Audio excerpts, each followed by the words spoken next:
So here we are at Beaulieu National Motor Museum, and I thought we'd go and have a look around and see the exhibits inside.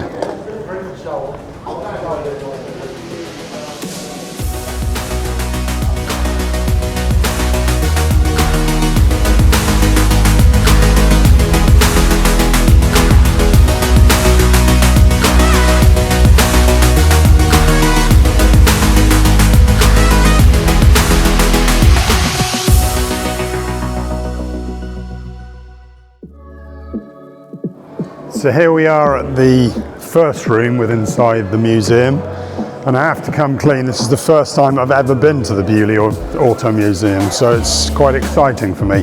And here we have one of my favourite cars, Rolls-Royce Silver Ghost, 40-50 horsepower from 1909. And these cars were so well designed, manufactured and engineered, they will always be iconic cars. It's a car that I would love to own. Unfortunately, everyone realises how exceptional they are, and prices I don't think will ever drop. So yeah, one of my favourite cars. And over there is another car that means a lot to me.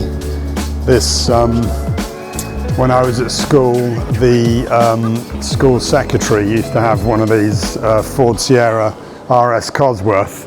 Yeah, this is with the high rear wing that she had, and she had it in the same colour, so it has fond memories for me, and still a fantastic looking car to this day.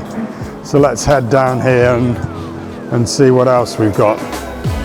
So we start at the very beginning of the automobile, and we have steam cars.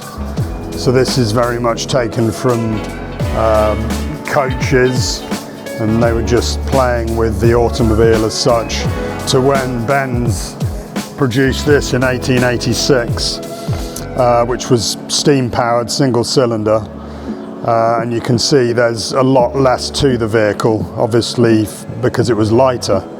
And then we'll work our way down through the history.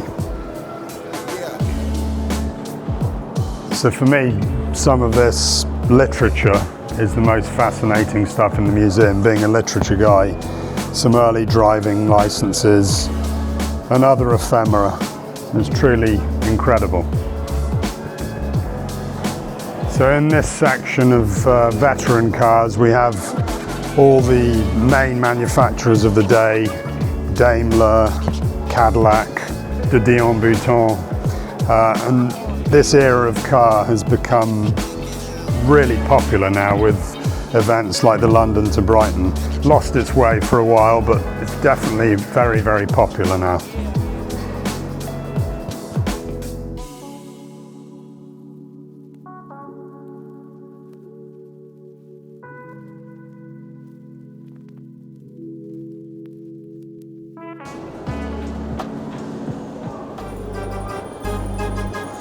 So here I am in a 1904 Pope, all dressed up in my bearskin, ready to go on the London to Brighton. So we're still in the early motoring section, and cars even then had a real style to the different marques, and you can definitely tell a Renault bonnet. It's just a Renault. So I just mentioned about marques and their style of producing vehicles. So we've moved on a decade, but you can really see how Vauxhall were producing very streamlined bodies. You can see this in the Prince Henry here, which is from 1914.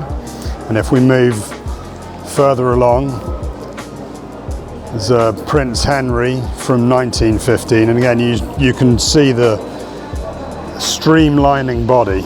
It's incredible how they realised that was a way to be more efficient and to be faster. So here we have the iconic Gen 11 from Chitty Chitty Bang Bang, a movie that I watched hundreds of times as a child, and the original story written by Ian Fleming, and then went on to be a a very popular and still loved movie with Dick Van Dyke.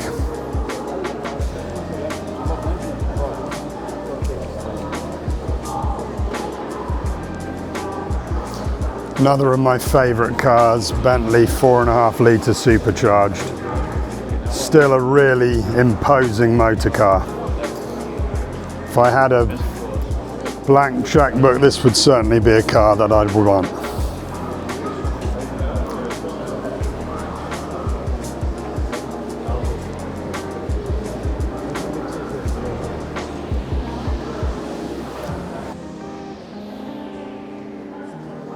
This is really cool, this little caravan from 1955. My son Dexter could barely fit in that, but he'd love to have something like that. So here we are in front of a service petrol station recreation from the 20s or 30s. And I just noticed the Texaco Motor Oil sign up in the top right hand here. My wife's grandfather ran the Texaco station in Carmel, California for many, many decades, and we still have his original Texaco sign, which is up in our house.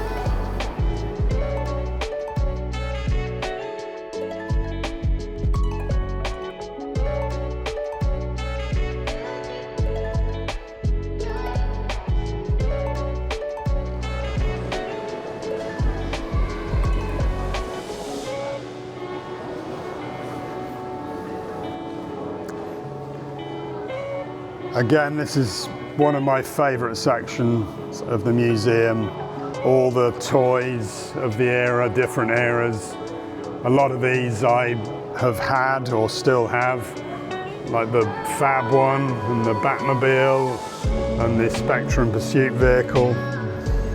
I sold one of these Duncan Hamilton games not too long ago.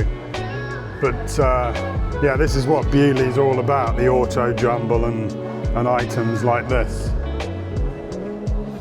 Tickets, please.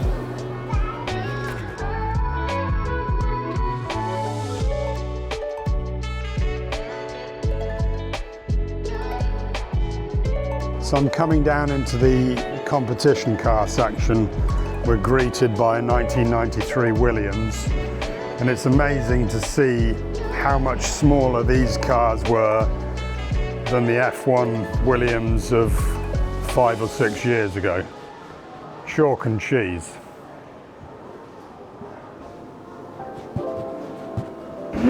So Romulus was Prince Bearer's ERA, which was in this wonderful blue and yellow livery. And this is about as close as I'll ever get to driving it.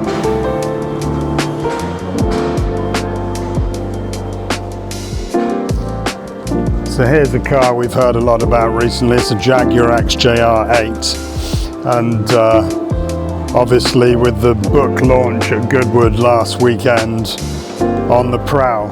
So you can read lots about this particular car in that book.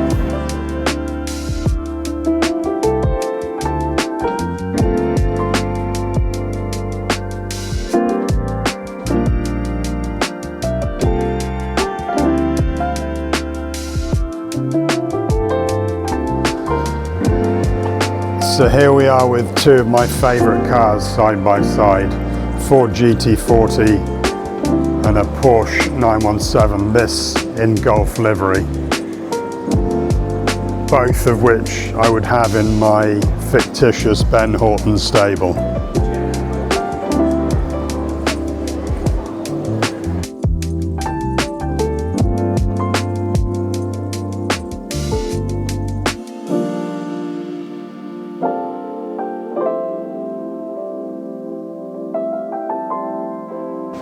So this is without doubt, for me, the best part of the museum. You have Bluebird CN7 in all its glory. And it still looks modern now. Imagine what it looked like all those years ago. And you also have Golden Arrow from 1929. Just incredible automobiles.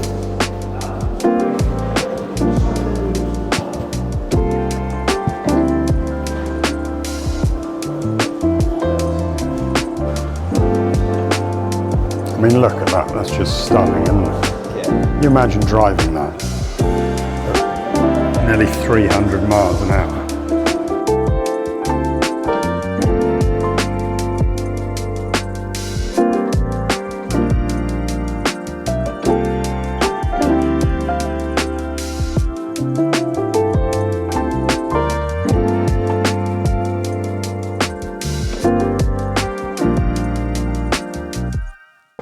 So since I interviewed Jason Barlow last weekend and his connection with Top Gear, I thought we'd have a look around here.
So I hope that gives you a flavour of the Top Gear experience.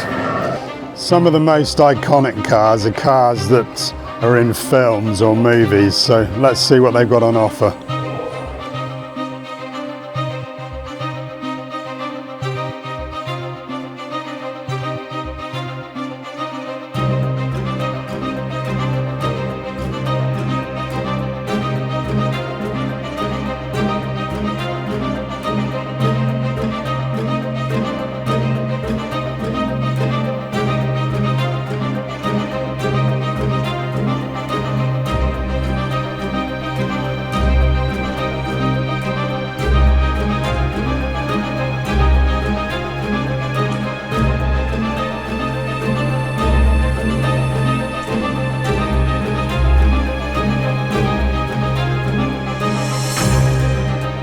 So thanks for joining us for a brief look around the National Motor Museum.